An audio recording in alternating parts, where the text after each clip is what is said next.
we've been your job search besties and helped you in some way, there's a cool way you can support the show. Shout us a virtual coffee. We get a huge kick out of reading all of your success stories. Head to buymeacoffee.com/interviewboss and shout us a cuppa. If you keep us caffeinated, we can keep the content coming. And of course, as we touched on before, that you're competing against the applicant tracking systems, the robots, that it's not getting seen through people. And so that's why you need to tailor it to every single job. Hey everyone, and welcome back to Interview Boss. My name's Emma. I'm a radio journalist who's teamed up with my sister to give you advice, inspiration, and support when you're looking for a new job. Sarah is a HR and recruitment professional, and together we're excited to give you all the tips, tricks, and behind-the-scenes knowledge to help you in your career. Hey, Em, and welcome back, everyone. Now, this is my favourite part of every single podcast episode, the Shoot Your Shot shout out.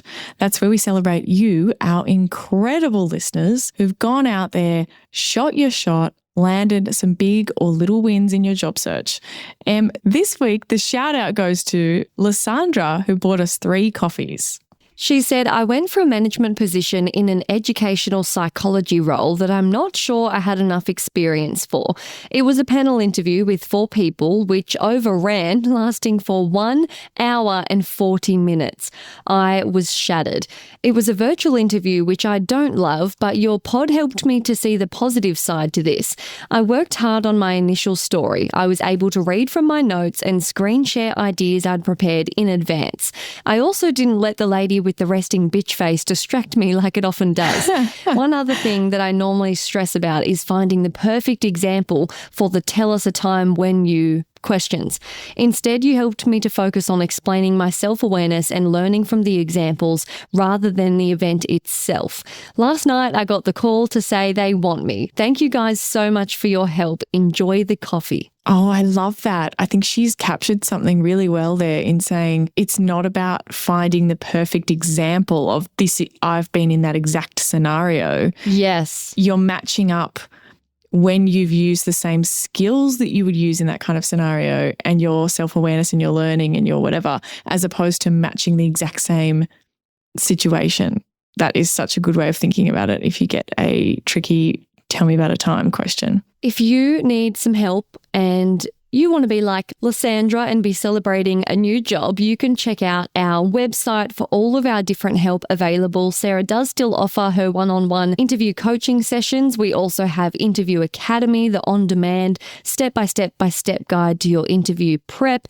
All our free resources, everything is at our website at interviewboss.com.au. That's exactly right. Go check it out. You can compare which one might be right for you and your situation and work out if it's going to be helpful or not. If you liked one of our episodes, used a tip we sent you, or want to request an episode on your conundrum, slide into our DMs and we could dedicate a whole episode to you. We do this all the time. Quick note, thank you for everyone following on Instagram. We're growing. We're at about over 5,000, which is very exciting. It's funny in context of the amount of downloads we get because it's just so small compared to our downloads, but that's okay. We're growing. We got a DM today from someone that made me so happy that heard us talking about this in another episode, how our Instagram's just lacking compared to our listens. And she said, hey, if it makes you feel better, I love you guys, but I really don't want my workplace to know that I'm job seeking, so I don't want to follow you. So I just stalk your page every now and then to check in, and I'm just silently creeping into your DMs to tell you that other people might be in the same boat as well. Yes. And I think if that's you and you're thinking, I don't want anyone to see me liking stuff or popping up in the, people who follow Interview Boss, then I think that you should continue stalking us from afar, but also maybe give us a follow once you already get your new job. Yeah, that would be nice. Yes, that would be very nice. Also, shout out this week to 2 of our first haters. We got to hate comments in the same week, which is wild because we've done really well up until now. And then it feels like, what's in the water this week? Everyone's waking up and choosing violence. Yeah. And we're just the bigger people and we just ignore them. But I'm not the bigger person inside. And Emma always wants to clap back. And I'm like, we just block and delete. I know, but I come up with the replies, but I just never send them. But if only I did. Anyway. I know. We'd be getting into fights in the Spotify comments. But if you listen on Spotify and you really like this episode, can you just say something nice? That'd be really good. So far, nobody writes any comments at all. And then the ones that we do, it's like someone really hated the episode.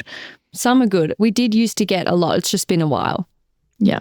Anyway, give us some support. We'd really appreciate it. It's been a sensitive time.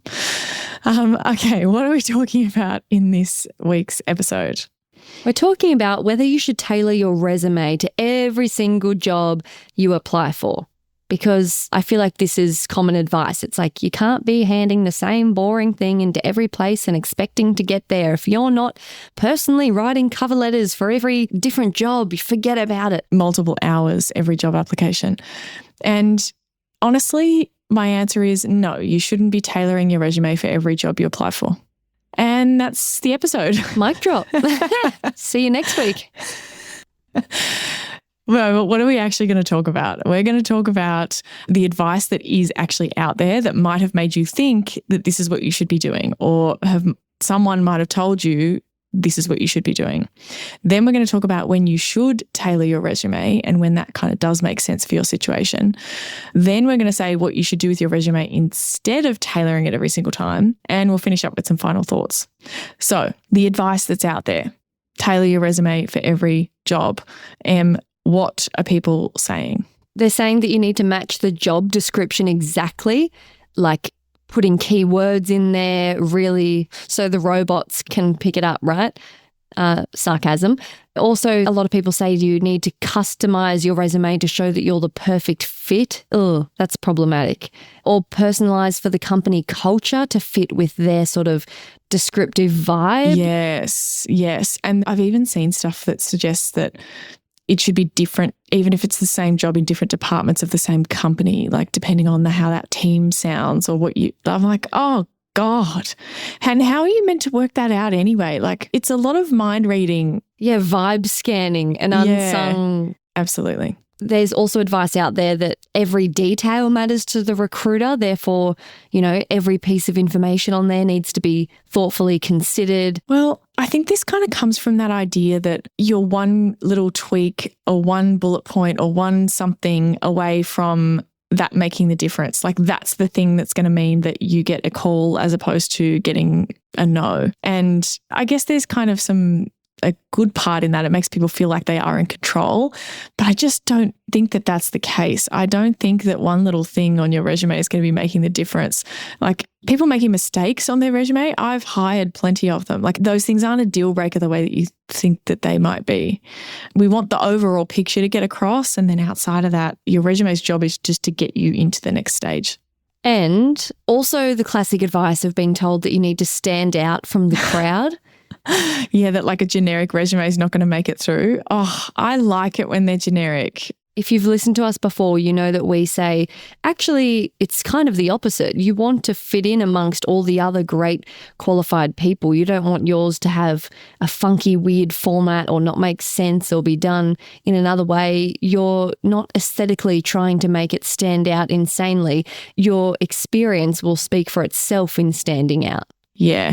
I want to know that I'm going to find the same stuff in the same positions on the page. I want to know, like, there's just this being different. You want to be understood, not be different. And I think those are two very different things.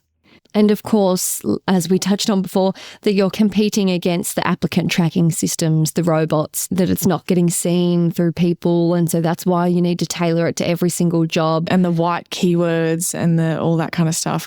Do you know what? I actually, for the first time in a very, very long time, did actually see a resume that I would call non-compliant with the ATS. Everybody talks about this so much, and it's just really not your biggest worry, honestly. But I did see one the other day, and I asked the person, how did you do this? Because it was basically a Word document that had a series of like images inside it, but the images were the bullet points and the words, but they were in like 4 images on the page. And I was like, I can't even select the words with my cursor. Almost like they'd done that in a separate Word document, screenshotted it, and then inserted those screenshots in or something. Yes, which obviously they hadn't done, but like something had happened in converting it in some way. I have no idea how it even happened, but that's not good. As long as you're not doing that, you're going to be fine. If you just do a regular version and convert it to PDF, you'll be absolutely fine.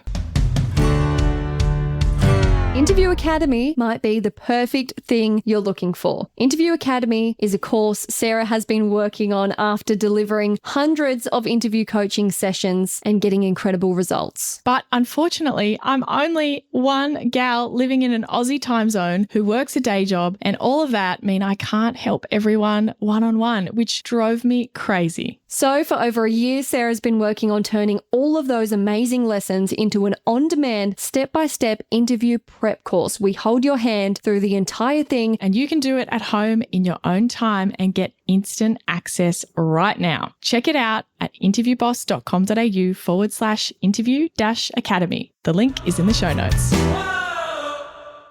Yeah, so all of that to say, imagine all of this would mean that you're spending hours on every single job application if you took this advice on. Yeah, like trying to read the job ad, do all this research for the company before you've even applied for the job, which, I mean, I'm all for research, but I think that would be kind of a waste of time. Like, what if you just never hear back and you've just, you know, everything about this company's annual report, and you don't want to be doing interview level prep for a situation that hasn't progressed beyond even a thought yet. Yes, completely. And if you have a very specific career and you're only applying for a handful of things and you want to keep tailoring them, you do you, right? We're just here giving some general things to think about. I think it's unnecessary stress and hours of work. But more importantly, it might not even be helping. And we want to be spending our time and energy and effort on things that are actually going to help. So what do we do instead?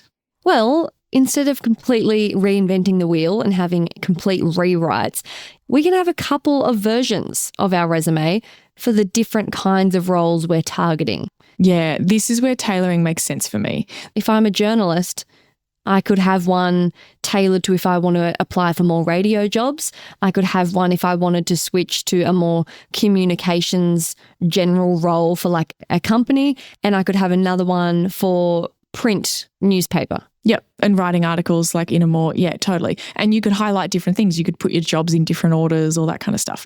That would make sense. And then you've got 3 versions. And then depending on all the roles you're applying for, you just pick one of the 3 versions. That's a smart way of tailoring, because in that kind of situation, you might find that you do want to emphasize different parts of your experience because they're totally different categories of role. But I think most people don't fall into that category, I would say. They're just applying for roles that are very similar to each other, and there is no other way to present their experience.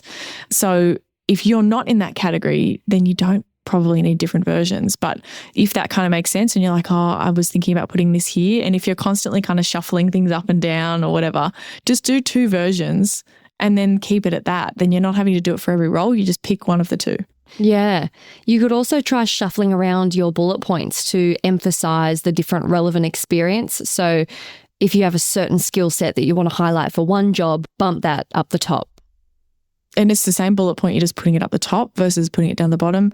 I don't think this is super necessary, but it's just a less intensive way of being able to highlight certain bits of your experience, particularly if, like, let's say I was going for HR roles and there was one that was like very training heavy and all my training bullet points were like kind of, you know, in the middle of each kind of job. I might grab those and put them at the top for each role that I've had because I want to make sure that they see my training experience in particular. That might make sense. I wouldn't be shuffling the order of them for every role that I was applying for. You'd have to have a reason that you had something. Hey, there is this thing and I want to make sure they see it. I'm going to put it first.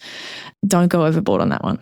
Yeah, small tweaks are completely enough if you want to show alignment with a specific role, like, specific projects or skills. But yeah, really, couple of versions is fine. Work smarter, not harder.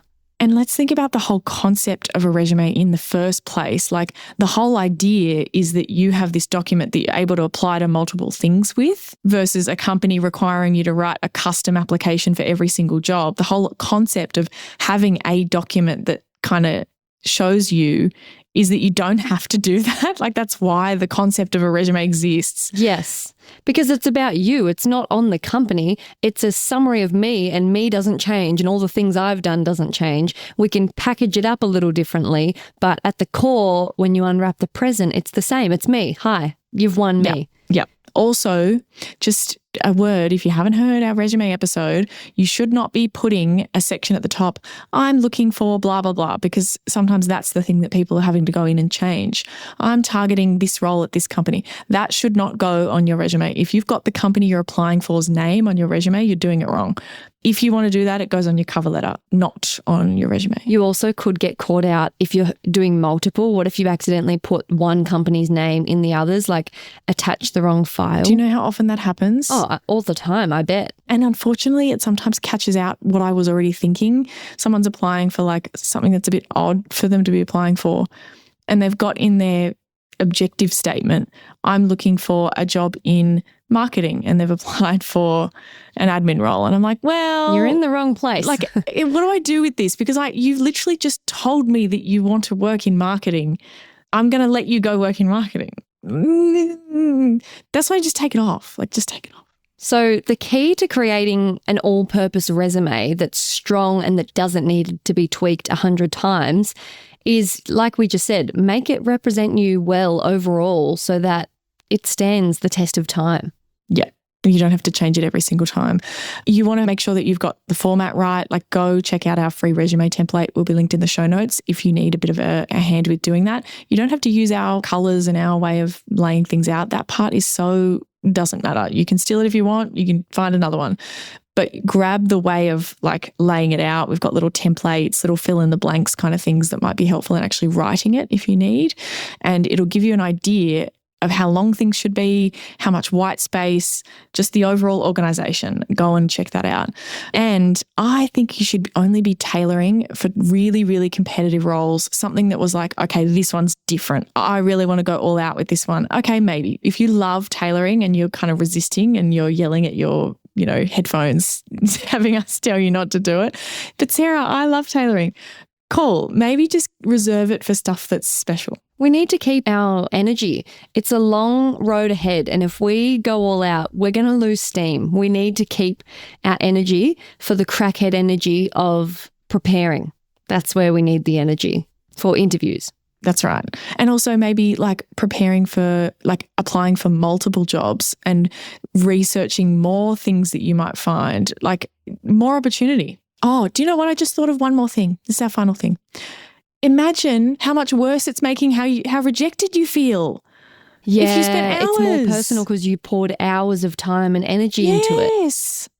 You're going to feel so resentful because like, how dare you not read it? How dare you not get back to me because I spent ages. Let's reserve our energy so that we're not going to feel taken advantage of if you weren't to hear back or if you weren't to get an interview or if you weren't to go through.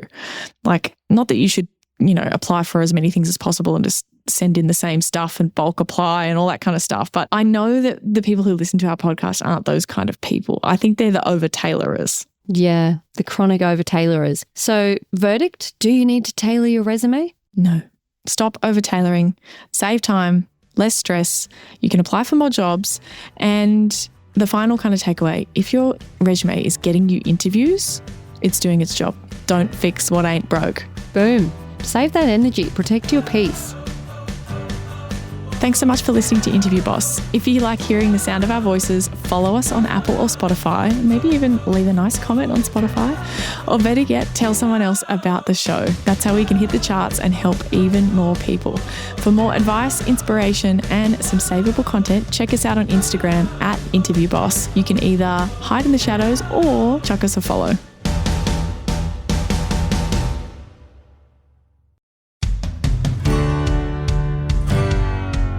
Can you believe we started Interview Boss in 2021? Not really. It's insane. That's a lot of episodes and a lot of hours of talking. Oh my gosh, it is. And if you're scrolling through all of our episodes, you might scroll straight past something that you really, really needed. Yes, we're always getting messages from people asking us to do an episode on something, and I'm like, we already have. So we've put together playlists to help you find the episodes that are exactly what you need, suited to your situation. They're all categorized. If you're applying for jobs, we have episodes about resumes, cover letters, job ads.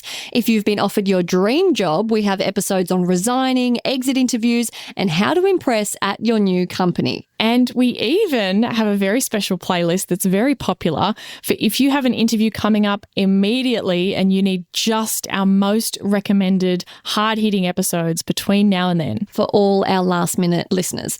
It's all there for you. You can browse by category and check out all the playlists at interviewboss.com.au/podcast.